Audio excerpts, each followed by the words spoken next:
Muy buenas noches, sean bienvenidos hoy a este nuevo episodio de Code Time, el episodio número 100 en numeración humana y número 99 en numeración computacional. Sí, ya con este llegamos a los 100 episodios de Code Time. En realidad si vamos al podcast hay mucho más, pero sean bienvenidos al episodio número 100, ¡sí! Estamos acá presentando un poco más de Code Time en un nuevo episodio, ya el centenario por así decirlo, si solamente contamos los episodios de Code Time. Y bueno, estamos acá para compartir la programación desde un punto de vista un poco más humano y para extendernos un poquito. No tanto, pero sí vamos a extendernos un poquito. Quédense hasta el final si quieren enterarse de los anuncios o de uno de los anuncios importantes, aunque después también voy a hacer un podcast al respecto hablando sobre los futuros cambios que van a haber en Code Time, que lo van a ver. Pero no es algo que afecte para mal, al contrario, yo lo veo como un cambio para bien y de hecho creo que eso garantizaría más material por un tiempo al menos. Así que bien, con esto damos comienzo a este podcast y vamos a seguir aprendiendo un poco de programación. Creo que el micrófono lo tengo medio bajo, a ver, voy a acercarlo ahí un poco más. Y dígame si se escucha bien, si se escucha bajo, si se escucha alto, dígame cómo se escucha. Así que bien, comencemos con el podcast. Si escuchan interrupciones en el habla es porque estoy tomando un poquitito de agua. Días con ventilador no hacen lo mejor para la garganta, sinceramente. Y el haber comido hace un ratito tampoco ayuda. Pero bueno, estamos acá para compartir un poco más de programación, entretenimiento y vaya a saber uno qué cosas más. A ver, vamos a saludar a los que se hacen presente acá en el chat del envío. Aparece Jesús Martínez Mendoza y dice... Primero, dice uno con muchos signos de exclamación. Calculo que quiso decir primero. Sí. Después dice, hola caballero, buenas noches. Jesús, ¿cómo va? ¿Todo bien? Saludos acá, Damián Tisconi, el propietario del podcast de la Barra Belt, donde entran 2, pagan 3, tienen la promo 3x1, pagan 3 y entra solo 1. Si usted tiene un amigo y una amiga, aproveche esta oferta imperdible en la cual van los 3, pagan los 3 y entra solamente usted. Y si paga un plus lo dejamos salir por atrás para que no lo busquen después. Pero bueno, estamos acá compartiendo otro momento de programación y un gusto tenerte por acá, Damián. ¿Todo bien, che? ¿Qué tal arrancó la semana? Ya se van saludando. ¿Vamos por unas 2 horas o nos echamos a las 3 horas de una vez? No, pará. Estamos en Spreaker, no nos podemos echar tanto tiempo y el tema quiero dejarlo un poco para la semana que viene, cuando arranquemos con lo que les voy a decir al final, aunque los que ya me estuvieron siguiendo saben de lo que voy a decir al final. Aún así, no, hoy no, mañana me tengo que levantar, creo que cuando termine el podcast me tengo que levantar unas 6 horas después y eso, tengo que considerar que me faltan hacer varias cosas antes de irme a dormir.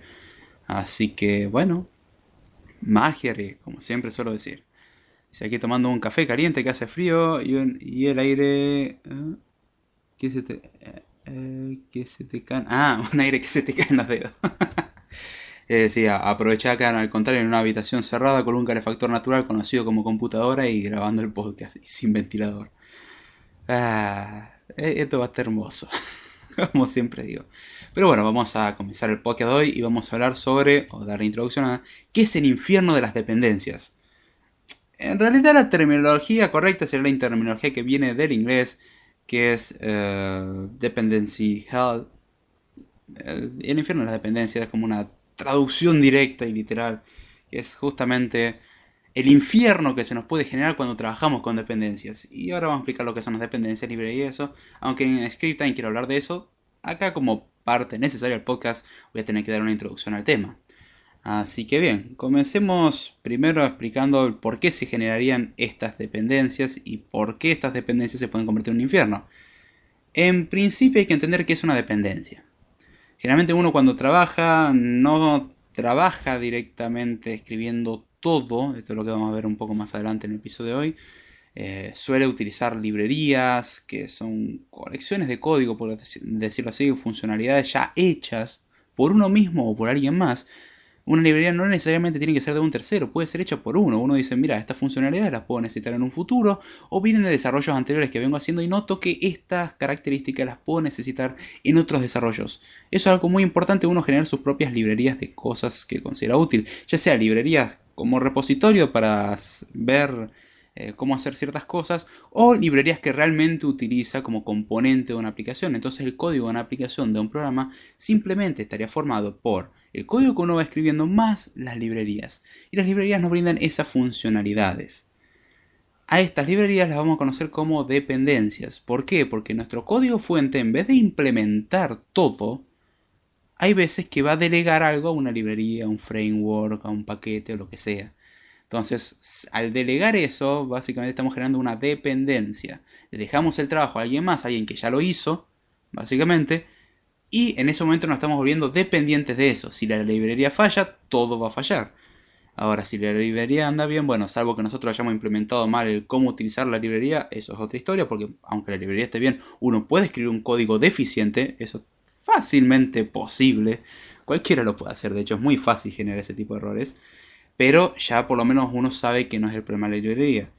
Podríamos analizar después si las librerías son todas correctas o hay con errores. De hecho, se han encontrado casos de librerías con años que llevan un error arrastrado, que después, bueno, lo corrigieron y algunos de esos errores vienen en realidad de un planteo erróneo en libros que lleva a que los que se basaron a hacer la librería utilizaron esos libros. Los libros estaban mal, entonces, bueno, todo salió mal, pero no fue por culpa de la librería ni del desarrollador, sino por el libro. Hay veces que pasa al revés, que el planteo teórico es correcto, pero la librería está mal implementada. Eso no lo vamos a tratar hoy. Eso es un tema bastante grave e importante, pero no lo vamos a tratar hoy. Así que bien, ¿de qué vamos a hablar hoy? De el infierno de las dependencias. Y bueno, cuando uno trabaja con librerías o dependencias, básicamente puede llegar a enfrentarse, y es muy fácil enfrentarse, con el infierno de las dependencias o el dependency hell. Que básicamente es un término coloquial que sirve para... ¿Cómo decirlo? Eh, para nombrar a la frustración. Una forma de darle un nombre a la frustración de algunos usuarios, muchas veces desarrolladores, aunque también pueden ser usuarios literalmente consumidores de un programa, que básicamente sería la frustración de... perdón, leí el chat un cacho y me perdí. Es la frustración que se genera cuando uno trabaja con librerías y al ver que no se conectan correctamente, por decirlo así. O sea, hay dependencias que no se resuelven de forma correcta o incluso comienzan a ocurrir lo que son conflictos. Uno cuando trabaja con el software dijimos que podemos tener dependencias y no toda dependencia está dentro del programa. Eso sería una de las formas de resolver este problema.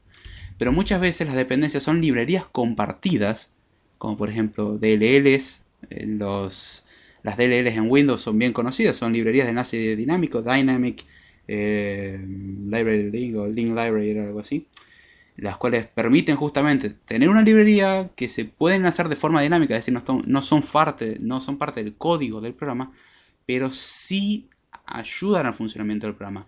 Y muchas veces para ahorrar espacio, porque una librería podría pesar mucho, ya que sería inútil tener redundancia en librerías y todo hacer lo mismo, lo que se hace es que dos o tres aplicaciones dependan de la misma librería.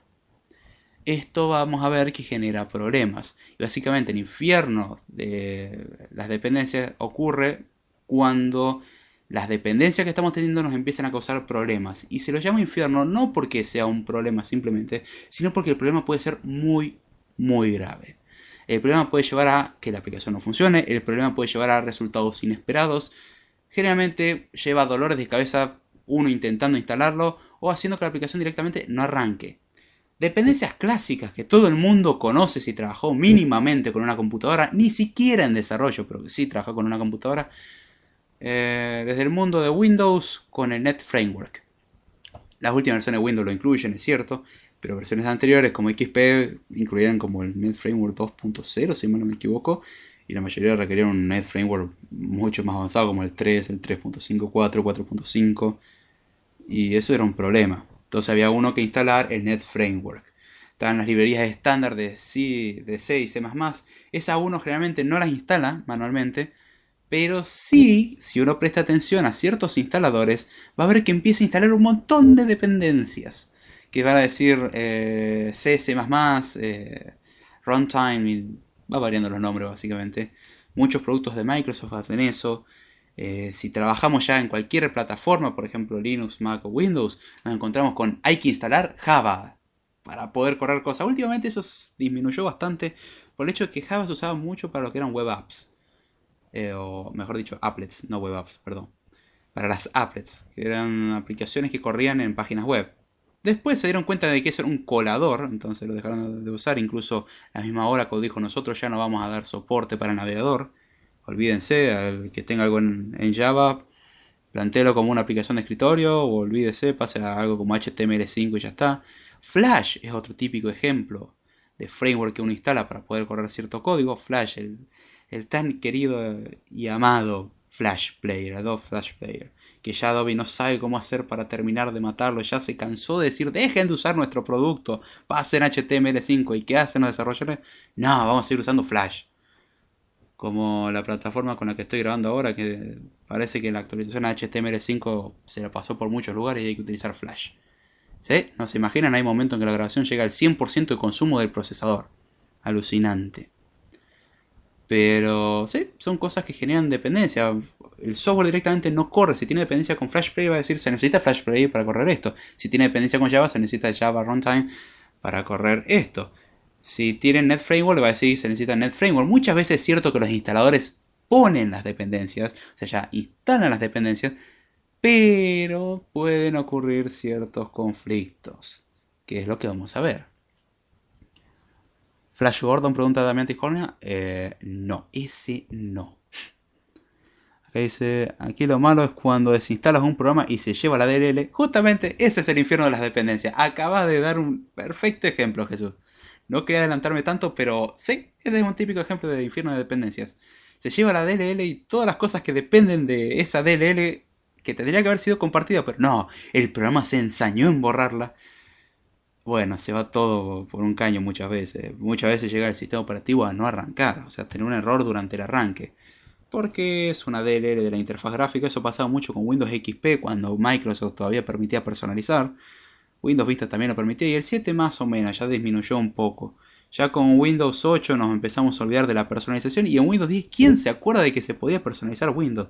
¿Alguien recuerda del querido Windows XP que le cambiaban al tema cada vez más psicodélico con el mouse, va con el cursor hecho una llamita y cuando hace clic hace ruidos extraños, con wallpapers animados, con el menú inicio personalizado, que no era poner un tema, sino cuando querían emular el tema, por ejemplo, Windows Vista, Windows 7, que tenía transparencias y eso llevaba a instalar un segundo programa que funcionaba como botón de inicio. Entonces cuando uno apretaba el botón de inicio en realidad abría ese programa, creo que una Start o algo así, que era para emular el inicio de Windows Vista.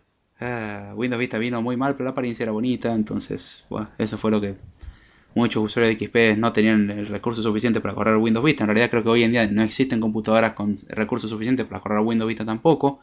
Correr un poco mejor, pero sí, va a seguir andando mal, eso ya es por cuestiones de diseño.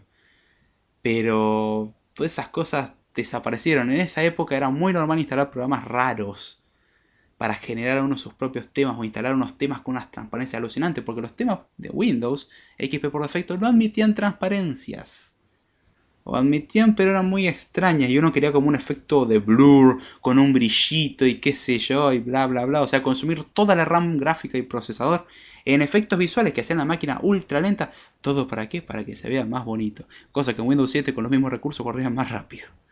Pero bueno, era lo que había en ese entonces. Pero cuando uno desinstalaba una de esas herramientas, lo que solía pasar justamente era que se llevaba la DLL de la interfaz gráfica o gestionaba los temas. ¿Y qué pasa cuando te llevas la DLL que gestiona los temas? Te llevaste toda la interfaz gráfica porque no puede cargar el tema base de Windows y chao. Así se rompió todo. A tu criterio, ¿por qué crees que ya tanto Windows, no se diga macOS, se vuelven menos personalizables? Bueno, Mac de por sí nunca fue muy personalizable, Jesús. De por sí nunca fue muy personalizable, que digamos. Lo máximo que podías hacer es cambiar el tamaño de algunos iconos, cambiar algunas animaciones. Ahora tenés el efecto de poder cambiar el color del dock a oscuro. ¡Wow! Gracias Apple por darnos tantas características. Poner fondos dinámicos, eso me parece bastante cómodo. Tengo como 800 fondos dinámicos en este momento, que van pasando uno por uno, cada un minuto se van cambiando. No me canso nunca del wallpaper. Aunque se suelen repetir más o menos lo mismo, pero no cansa tanto como tener el mismo wallpaper. Aunque en las computadoras portátiles prefiero directamente poner un fondo negro. Pero son cosas que fueron quitando porque también generan estos conflictos. Porque uno llevaba a instalar programas de terceros que había que pagarlos y uno los conseguía de formas alternativas, si usted me entiende. Y que se llevaban, por ejemplo, las DLL en su desinstalación, que no eran del todo estables, porque vamos a ser sinceros, cada cosa que le agregamos al sistema es algo que puede brindar inestabilidad. Y los programas de personalización no estaban pensados para la estabilidad. Algunos funcionaban bastante bien, los temas no traían muchos problemas, pero habían programas especiales para instalar unos temas especiales con unas extensiones más raras que no sé qué, y eso llevaba a muchos problemas. Entonces, quitar características de personalización no es algo tan irracional. O sea, le quitas opciones al usuario. Cuanto menos opciones le dé al usuario, menos posibilidades tiene de arruinarla. Aún así, el usuario es alguien capaz de arruinarla, no importa lo que le des. Vos le das un ladrillo y lo va a arruinar. Eso es un tema muy profundo a tratar. Pero ese es el problema. Se quitó todo eso por, en principio, los conflictos que generaba, como lo que estamos hablando en el podcast de hoy. Y en segundo, por seguridad. Vamos a ser sinceros, ese era un agujero de seguridad enorme. Además, ya hoy en día nadie personaliza nada. Como, déjame, le pongo wallpaper y fin. Y algunos ni siquiera le cambian el wallpaper de Windows 10. Ya le dejan, deja este wallpaper, está bien. Y viven su vida con el wallpaper original. ¿Para qué se lo vamos a cambiar? Porque después le pone una imagen de 400 por 400 en una pantalla con resolución 1080. Y se ve todo pixelado. Con suerte pixelado, si no se ve todo con blur. Pero esas son las razones, básicamente. El que piense que lo que acabo de decir no tiene que ver con el tema de hoy, no, quédense tranquilos, tiene que ver con justamente con el infierno de las dependencias. Ahora bien, el problema con las dependencias en sí puede darse por, generalmente, bibliotecas compartidas, son las que generan más problemas.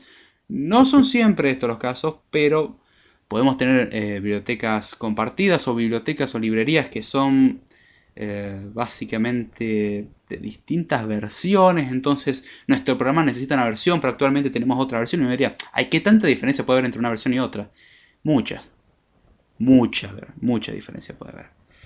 Podemos tener la falta de alguna dependencia porque algún programa lo borró, como ser los viejos programas que ponían temas en Windows. Mac no tenía muchos problemas al respecto porque nunca los tuvo. A los usuarios de Mac nunca les interesó personalizar mucho su equipo. No es por nada, pero en ese aspecto podríamos decir que cumplía el estereotipo de no, déjame que yo uso con lo que viene y fin. Windows no, vos le ponías lo que sea, aunque en los últimos años se fue perdiendo, ya cada vez se cierra más. Es mucho más libre que Mac, pero sigue siendo algo cerrado, uno no puede tocar todo lo que quiere. Y también tenemos otro problema. Las dependencias no solamente pueden ser compartidas, no solamente tenemos conflictos con versiones, sino que cuando arreglamos un conflicto con un programa, adivinen qué puede suceder. Que rompamos las dependencias con otros programas. ¿Por qué? Porque nosotros cambiamos de versión, le pusimos una versión más vieja que la que necesita un programa, pero los otros dos programas que teníamos necesitan la versión nueva, con lo cual acabamos de arruinar dos programas. Entonces le ponemos la versión nueva, pero la versión vieja dice, yo con esta versión no puedo trabajar, necesito la versión vieja. Entonces elegimos entre trabajar con uno o trabajar con dos programas. Como perdemos uno, perdemos dos. O sea, siempre vamos a perder algo. Y eso es el problema del infierno de la dependencia. De que no necesariamente podemos arreglarlo todo. Hay soluciones para estos problemas. Sí, si el software se desarrolla correctamente, se pueden mitigar mucho estas cosas. Incluso se pueden eliminar. Pero ya les digo, trabajar con la instalación de un programa muchas veces puede traer inconvenientes. Un usuario normal nunca ve esto porque ¿qué le importa que es el Net Framework? ¿Qué le importa que es el Java? Para un usuario normal el Java, el Flash Player, bueno, en el caso del Flash Player tiene razón. El Net Framework o cosas así son cosas extras que a uno no les importa y no hacen nada. Están ahí en el fondo solamente para consumir recursos. Y no, están para permitir correr sus programitas. Porque uno no lo sepa, la mayoría de sus aplicaciones o corren bajo Net Framework o corren bajo Java. O corren bajo algunas librerías que hay en C, en hay que instalar todas esas dependencias. Si no me creen, busquen en su sistema operativo, en la parte de agregar o quitar programas, si tienen Windows, y fíjense cuánto dice Microsoft Windows C++ Runtime o algo así. No es una, son varias, y le aparecen distintas versiones de distintos años y qué sé yo. ¿Por qué? Porque muchos programas necesitan de eso, y si prestan atención y muestran información cuando ustedes están haciendo instalaciones, van a ver ese detalle. Ahí es donde está la cuestión. Pero espero haber respondido a tu pregunta, Jesús, y ahí es donde ya hablamos de lo que es el infierno de las dependencias. Es ese caos que se puede generar cuando trabajamos con dependencias. Ya sabemos lo que es una dependencia, ya sabemos que se puede generar caos. Ahora vamos a plantear el problema un poco más en profundidad. ¿Cómo ocurre esto? Bueno, en principio dijimos de que nosotros podemos escribir un código fuente. Uno escribe un código fuente muy lindo, hace su programa, todo hermoso, anda bien, qué lindo, qué bien que andan las cosas. El problema es que no siempre uno escribe todo el código del programa y agradecemos no siempre tener que escribir todo el código del programa. Voy a llevarlos a un ejemplo muy bruto, muy tosco. Pensemos programar para C o para C++. Algo fundamental, librería estándar, y algo fundamental, entrada y salida estándar. O sea, si queremos imprimir algo en pantalla, entrada y salida estándar, pero de cabeza. Y en el caso de la librería estándar es para obtener las funcionalidades básicas. Imaginemos tener que hacer operaciones con gráficos. Vamos a necesitar sí o sí operaciones aritméticas. Librería matemática, venga también. Y así vamos incorporando librerías. A los que trabajan en Swift no se crean que se salvan de esto. Por ejemplo, digo Swift porque tengo curso de Swift y por ahí los que escuchan el podcast también puede que programen en Swift. De paso me viene bien como publicidad. La cuestión de que Swift, uno dice, no, yo no uso librería, yo nunca instalé una librería. ¿No? Léase arriba de todo, luego de cada código autogenerado, como hay un import Cocoa o un import Foundation o un import UIKit si están trabajando en iPhone y iPad, un import Cocoa si están trabajando en Mac, un import Foundation si están utilizando la librería estándar de Swift. Ese import significa importar o permitime acceder a los elementos, ya sea de la librería Foundation, que es la librería estándar de Swift, ya sea a Cocoa, que es la librería estándar de Mac, con funcionalidades para Mac, ya sea UIKit, que es la librería estándar para interfaz gráfica de iOS. Todas esas cosas son librerías. Uno no las trata como tal porque uno no las instala, ya vienen, hay un montón de librerías y eso es un caos porque por cada año saca como 3 o 4 librerías al menos y todos los años tenés que aprender las modificaciones que le hicieron las librerías anteriores más las nuevas librerías, lo cual te vuelve loco. Hablé rápido a propósito para que se den cuenta lo loco que te vuelve. Es algo que vuelve bastante loco el tener que todo el tiempo andar actualizando. No hay tantas diferencias y la documentación cuando uno va escribiendo el código lo ayuda, pero pueden haber cambios grandes. Por suerte hasta ahora no han habido cambios grandes como de Swift 2 a Swift 3. Que de Swift 2 a Swift 3 hubieron cambios brutales. De Swift 3 a Swift 4 son más potables. Es como el cambio de Swift 1 a Swift 2 fueron grandes, pero más o menos. Pero de 2 a 3 fue un cambio brutal. Y ahí sí había que releerse buena parte de la documentación. Caso de Swift 3 a Swift 4, dentro de todo se mantiene, tiene algunas diferencias y ya Xcode nos corrige muchas de esas cosas. Pero aún así, trabajando en lenguajes como Swift, vamos a tener que importar cosas. Si trabajamos en Python, por ahí no lo trabajamos como librerías, pero lo vamos a llamar paquetes. Uno hace un import de un paquete. Hay muchos paquetes, está el paquete sys para acceder a elementos del sistema, el paquete os para acceder a características del sistema como crear directorio, cosas así, el os.path para trabajar con rutas de archivos, comprobar si algo es un archivo, un directorio, request para hacer request a internet, o sea, buscar cosas en internet. ¿Qué otras librerías tenemos? Argparse para hacer un parser de argumentos de lo que le pasamos a un código en sí al ejecutarse, y así tenemos un montón de librerías. En Java generalmente los IDEs suelen generar eso automáticamente. Cuando uno pone un string no suele necesitar nada, pero cuando uno pone por ejemplo un componente visual se necesita importar algo. Se suele importar también en el Java Lang para importar cosas importantes del lenguaje. Y así tenemos un montón de dependencias. Esas dependencias internas no son tan peligrosas porque se manejan relativamente hablando. En el caso de Java, por ejemplo, con las librerías instaladas, cuando uno instala el Java, lo mismo con Python, muchas de las librerías ya vienen instaladas, pero uno puede agregar nuevas librerías. Y ahí es donde está la gracia, y ahí es donde pueden suceder los grandes problemas. Acá dice Jesús, sí, muchas gracias, David. Ah, perfecto, me alegro. Pero ahí es donde se plantean las cuestiones con las librerías. Todo programa accede a librerías, nadie escribe un programa desde cero. La única forma de escribir un programa desde cero, bueno, no la única, pero una de las más fáciles, entre comillas. ¿Qué tal si utiliza Assembler? En el Assembler va a tener que utilizar las instrucciones básicas que nos brinda el Assembler, que suele ser un conjunto de instrucciones aceptables. Son bastantes, depende incluso aunque digan RISC, RISC, que es conjunto reducido de instrucciones. No es lo mismo que CISC. El RISC es justamente el conjunto de reducción de instrucciones. ARM, por ejemplo, trabaja con eso. Intel en profundidad trabaja con eso, aunque por fuera no. Por fuera es CISC, que es el conjunto completo de instrucciones. Aunque si nos fijamos en RISC, de Intel o el RISC de ARM podemos encontrar más instrucciones todavía que lo que tiene el sys, que es el conjunto completo, mientras el otro es reducido. Hay toda una razón por eso, pero no la vamos a abordar acá. Pero uno tendría que utilizar eso y los llamados al sistema, que está bien, los llamados al sistema son dependencias que estamos teniendo, pero ya el sistema operativo no nos da libertad. Para imprimir algo en pantalla tenemos que decir al sistema operativo, mirá, yo puse en los registros correspondientes la información que quiero que muestres. Llamar a la función print. Por ejemplo, cuando uno hace un printf, conocido dentro de los lenguajes de programación como el simple print, o los que vienen de Java como system.out.println o print.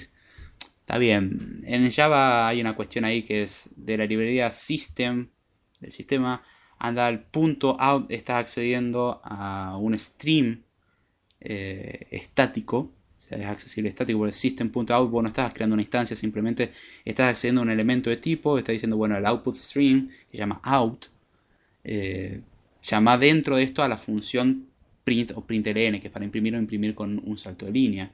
En el caso de Python simplemente hacemos print, en el caso de C simplemente hacemos print, en el caso de C hacemos un printf.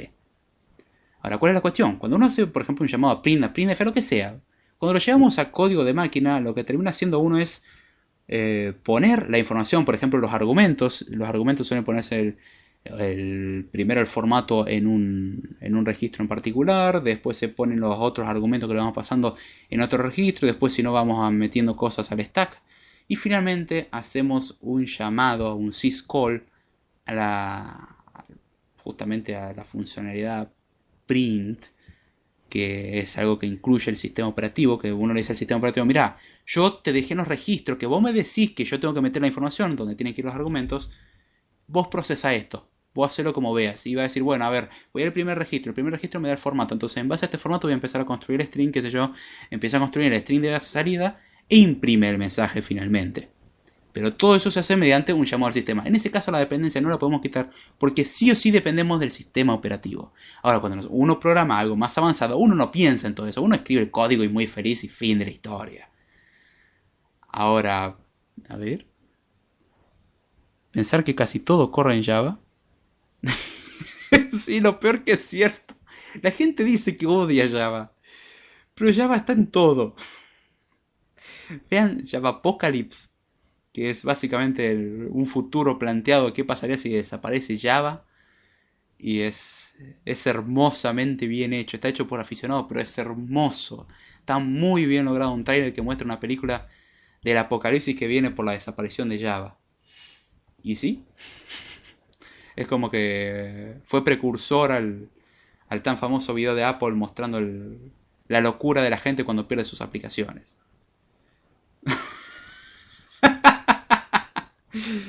Cuando usted pase el wallpaper de 8K.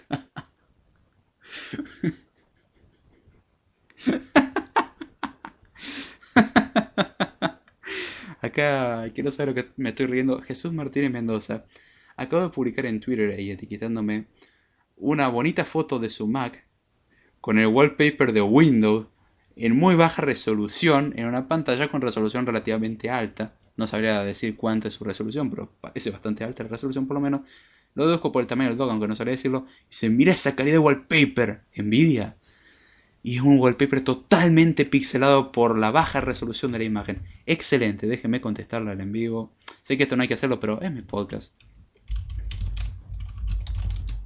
Eso es lo lindo que tiene el en vivo, más interacción. Por lo menos es lo que me gusta de hacer los en vivo, de poder interactuar con la gente y que pasen estas cosas, que sea totalmente impredecible. Acá aparece Friki Guru y dice: saludos, tarde pero seguro. Hey Friki, ¿cómo va? ¿Todo bien? Ya aprovecha, haceme. Primero, decime si está todo bien. Y segundo, haceme spam de tu podcast acá en el chat. ¿Era criptograma o criptorama? No me acuerdo cuál era el doctor. No sé si le tengo que sacar la G o no. Pero hace spam del podcast sobre criptomonedas. Muy bueno, muy recomendable. Pásense por ahí. El friki, como friki, ahí se andan saludando. Pero bueno, continuando con nuestro hermoso coloquio de cosas que pasan con el infierno de dependencias y como todo está hecho en Java. Recibo criptorama. Bien, era sin la G. Perfecto, voy a tener en cuenta. Aprovechá ese spam lleno. Pasen por ahí, búsquenlo en iTunes. También búsquenlo como Friki Guru. Muy bueno el podcast sobre criptomonedas. Si quieren aprender algo de criptomonedas, recomendable, muy recomendable. Así que bien, volviendo a nuestro planteo, hoy en día hacer un desarrollo sin uso de librerías o una dependencia ya es una locura. Podemos reducirlo y muchas veces las dependencias son mínimas, dependemos de la librería estándar, lo cual ya se supone como que algo va a estar bien, aunque puede salir mal la cosa, no necesariamente. Pasa mucho con Java en ciertas librerías de que con las actualizaciones cambiaron completamente su implementación, métodos dejaron de existir, fueron renombrados, aparecen nuevos métodos y cosas así. Entonces uno puede acceder a ciertas funcionalidades en ciertas versiones de una librería, pero en versiones anteriores no. Y viceversa, también puede pasar que en versiones nuevas hayan eliminado funcionalidades. En Swift pasa con algunas funciones, una de las que me acuerdo con las Table Views, para mostrar tablas en iOS, aunque creo que también funciona para Mac. No me metí mucho en el desarrollo de Mac, sinceramente. Pero las Table View hay ciertos métodos que son interesantes para los que desarrollan directamente desde el código y no desde el Interface Builder, que de hecho tenemos podcasts anteriores mencionando la diferencia entre el código, Interface Builder, Storyboards, que conviene. Yo personalmente prefiero escribir por código. Storyboards es muy lindo porque es muy visual. Primero, para una persona que tiene problemas visuales es un problema. Y número 2, no es la mejor opción. Pásense por esos podcasts anteriores, busquen un poco más atrás lo que está en el mes de diciembre del año 2017 y ahí van a tener información al respecto. Pero bueno, la cuestión es que hoy en día se necesitan librerías. Y a mí me pasaba que, por ejemplo, para iOS 10 habían ciertas librerías disponibles. Mejor dicho, ciertas funciones disponibles para las Table View. Era para utilizar el data source y el delegate de la Table View. Pero para iOS 9 para atrás no estaban disponibles. Y yo quería manipularlo mediante código. Eran funcionalidades más avanzadas que me interesaban porque me permitían una flexibilidad mucho mayor y la interfaz sea mucho más agradable y fluida. El problema solamente es disponible iOS 10 en adelante. Por eso hay un capítulo muy bonito en mi curso de desarrollo en Swift 4 que se llama comprobación de API o comprobación de API. Y ahí es donde está el chiste. De que hay que fijarse si está disponible o no tal método y tal cosa. En Python, como es algo más dinámico, uno puede hacer la comprobación en tiempo de ejecución. En otros lenguajes suele ocurrir en tiempo de compilación. Python, como es interpretado en la mayoría de los casos, vaya y pase. C, por ejemplo, no, es compilado, entonces eso se suelen encontrar los problemas directamente en tiempo de compilación. Pero ya vemos hay casos en que las librerías pueden generar problemas dependiendo de la versión para la cual querramos desarrollar. Incluso el sistema operativo para el cual estamos desarrollando puede ser un problema con las dependencias, ya que las librerías de esa nueva versión del sistema operativo son más nuevas obviamente y tienen diferencias con las librerías anteriores. Perdón. Es una imagen de 100% en la pantalla 4. Ay, no. ¿Por qué haces eso, Jesús? Ya entendí por qué se veía tan borrosa tu wallpaper. Tiene un poco de blur tu wallpaper, me parece. Pero sí, poner una imagen de 100% en 4K. Sí, es lo que pasa cuando rescalamos cosas, no salen bien. Pasa algo parecido cuando convertimos videos o renderizamos videos. O renderizamos un video. Aunque renderizar un video también puede llevar a lo mismo. Entonces, bien, ya con esto sabemos de que tenemos un conflicto con dependencias, que vamos a necesitar prácticamente de las dependencias. Y ahora vamos a pensar cómo trabaja un desarrollador. Un desarrollador no trata de reinventar la rueda, o no debería de intentar reinventar la rueda, salvo de que su reinvención de la rueda sea fantástica, excelente y mucho mejor que la implementación original. Pero así la implementación original por lo menos nos vale para arrancar. Después uno puede ir creando su propia implementación. Pero la idea es que en principio hacer algo, no trabarse constantemente de ser lo más óptimo posible. Y eso es uno de los grandes problemas, que muchas veces uno cuando sabe cómo hacer un software óptimo, trata de hacerlo lo más óptimo posible y pierde mucho tiempo en eso. Cuando en realidad tiene que hacer un software que sea relativamente óptimo, sea aceptable. Obviamente no podemos permitir que un programa que tiene que imprimir algo en pantalla demore 5 minutos. Pero si no es la forma más óptima, si funciona, dejémoslo por ahora así. Y luego sí, vayamos refinando.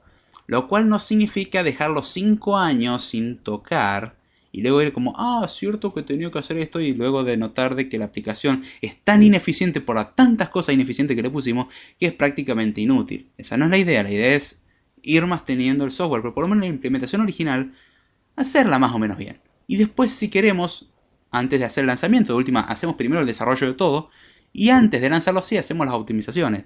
Pero no pensar desde un principio en todas las optimizaciones, eso trae problemas. Tema hablar en Script Time. Pero bueno, como uno no quiere reinventar la rueda y no se quiere volver loco en la implementación, lo que suele hacer son librerías, son dependencias. Uno busca documentación, qué librerías existen para esto, qué frameworks existen para esto. JavaScript, por ejemplo, solo es una cosa y JavaScript con frameworks es otra historia. PHP solo es una cosa y PHP con frameworks es otra. Python solo es una cosa, Python con librerías o con paquetes es otra cosa. Aunque Python lo podemos pensar también para scripting y anda bien, anda bastante bien. Lo he estado utilizando últimamente como lenguaje de scripting para automatizar tareas simples, ni siquiera guardar la funcionalidad porque es algo que tengo que hacer una sola vez. Y era, por ejemplo, filtrar un archivo de como 10.000 líneas y yo quería obtener cada línea que arrancase con la palabra clase. Entonces simplemente escaneé el archivo, lo dividí en líneas, abrí el archivo, obtuve las líneas, lo filtré para obtener solamente las líneas que empiezan con clase, después eliminé con un split lo que era el string clase porque no me interesaba, con un pequeño agregado que tenía, hice el split, me quedé con la segunda componente y luego guardé todo eso en un archivo. Fin de la historia. Hermoso, quedó funcionando muy bien y me tomó menos de un minuto. O sea, creo que me tomó en realidad más de un minuto porque tuve que fijarme cómo se usaba una función porque ya hace tiempo que no la tocaba y me olvidé. Pero ahí está yendo. Python podemos decir que podemos sobrevivir sin librerías, aún así para hacer cosas interesantes como request interno y eso vamos a tener que hacer un import de ciertas librerías. Y ahí es donde está el problema. Nosotros utilizamos librerías, nos simplifica mucho el trabajo porque más de la mitad del trabajo nos lo podemos quitar encima. De hecho, nos podemos sacar como el 70% del trabajo encima. Porque todo lo hacen las librerías, se lo delegamos a las librerías siempre y cuando consideremos todas sus dependencias y todo eso. Ahora bien, el trabajar con estas librerías puede llevarnos a que las dependencias no trabajan correctamente. Por ejemplo, una librería hecha para Python 2.7 no es lo mismo que una librería para Python 3.5. Hay que no sepa de lo que estoy hablando. Python tiene como dos ramas grandes. La rama de 2.x, que serían las versiones de 2. Lo que sea, y la rama de 3. Lo que sea. 3.x. Entonces tenemos Python 2 y Python 3. Python 2, a pesar de los años que tiene y que hace mucho tiempo salió Python 3, se sigue utilizando Python 2 para muchas cosas. Hay muchas librerías que están implementadas solamente para Python 2. Y cuando queremos utilizarla en Python 3 vamos a crashear todo porque no es compatible. Y eso es algo curioso. Uno dirá, bien, quiero empezar a trabajar en Python 3. Tengo un programa ya hecho y todo hermoso. Y lo metemos en Python 3 y crashea todo. ¿Por qué? Por ejemplo, la función print en Python 2 no necesita de paréntesis. La función print en Python 3, al igual que otras funciones, sí necesita de paréntesis. Uno lo trata como función y el otro podemos pensarlo como una directiva o algo así. No es una directiva, pero pensémoslo así. Ahí es donde está el problema. Ahí se nos generan conflictos. También puede darse, ahí tenemos conflictos por diferencia de versión. Podemos tener conflicto por diferencia de versión no solamente con nuestro programa, sino con otros programas, porque nuestro programa funciona con Python 3, por ejemplo, sí, bien digo, y nuestro programa y otro programa funciona con Python 2. Y solamente tenemos instalado Python 3, entonces tenemos un problema, entonces también tenemos que instalar Python 2, y ahí sí tenemos un lío. Y las máquinas suelen permitir instalar los dos Python. De hecho, por ejemplo, Mac por defecto incluye Python 2. Y yo le agrego Python 3 y actualizo el Python 2 porque el Python 2 que viene es medio viejito. Pero así podemos empezar a generar un montón de dependencias y empezar a generar estos conflictos. Y acá estamos hablando de cosas base, no estamos hablando de incorporar grandes librerías que a su vez pueden depender de otras librerías, que a su vez pueden depender de otras librerías. Y así tenemos un encadenamiento de librerías. Y va a funcionar como el encadenamiento de opcionales de Swift. En el eslabón débil se va a romper todo. Y eso puede ocurrir muy fácilmente con el encadenamiento de librerías. Podemos generar muchos conflictos y ahí es donde planteamos el problema. El problema está en que vamos a tener que utilizar librerías. Y si no tenemos cuidado, muy fácilmente vamos a caer en algún conflicto con alguna librería. Y ahí es donde entramos en el tan famoso infierno de las dependencias o dependency hell. Sé que es largo el podcast para explicar un concepto tan simple, pero quiero que quede claro. Ya sabemos qué es el infierno de las dependencias. Ya sabemos qué es una dependencia y una librería, obviamente. Sabemos de que el desarrollo requiere dependencias. Y por lo tanto sabemos de que existe la chance de que se generen estos conflictos con las dependencias, ya sea por diferencia de versión, por no tener instalada la dependencia de por sí, eso es otro problema grave. Uno quiere ejecutar un programa de Java y no tiene Java instalado y no va a funcionar. A decir esto no sé qué es, dame algo. Si queremos instalar un programa con .NET, muchas veces el mismo instalador dice necesita Net Framework y se cierra el instalador hasta que instalemos Net Framework. Otros son un poquitito mejores y el mismo instalador dice se necesita Net Framework, lo estamos instalando por usted. Entonces te quitas el problema de encima, o sea, como que te quiten eso. Pero aún así está ocurriendo en el fondo la instalación de esa dependencia. A ver... Acá escuchando, pero comiendo. Por eso no tipeo.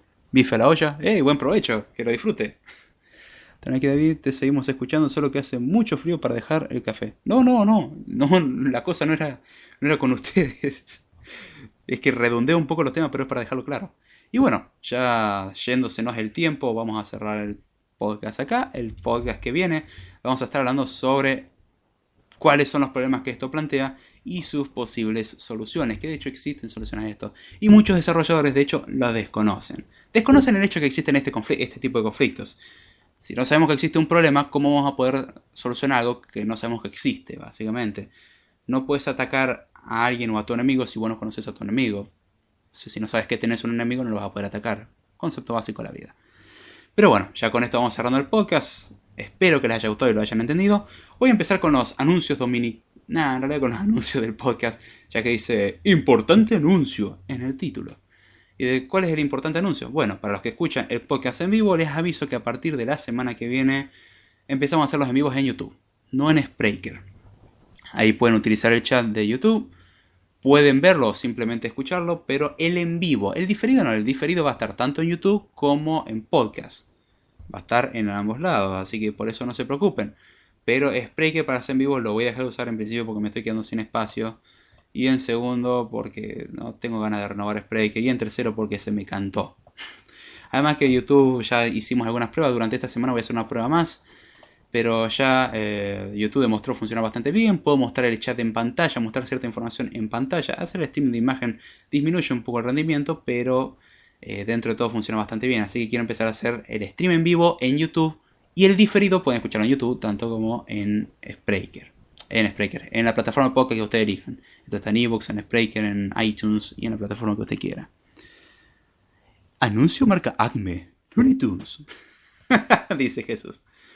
Así que bien, muchas gracias a los que se hicieron presentes en el podcast hoy. Gracias a Jesús Martínez Mendoza, a Damián Tiscornia, a Friki Guru y a mí no me voy a saludar.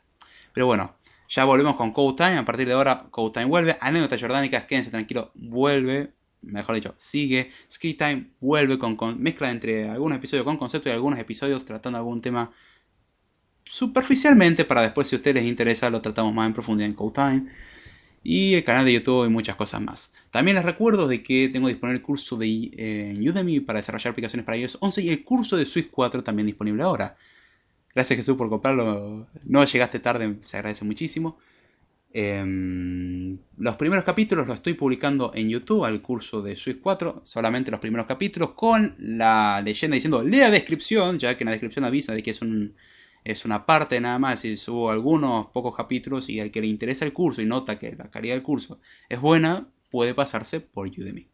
Así que bien, ya sin mucho más, con esto me despido. Les recuerdo que pasen por bandageek.com, ese bonito sitio donde escribo, y no solamente porque escribo, porque sino también porque tiene material de excelencia, y usted también puede ser parte del proyecto, simplemente contáctese con nosotros. Vean la descripción todos los medios de contacto, las formas de apoyar al proyecto, muchas otras cosas más. Ya sin mucho más, con esto me despido. Espero que lo hayan disfrutado y será hasta la próxima.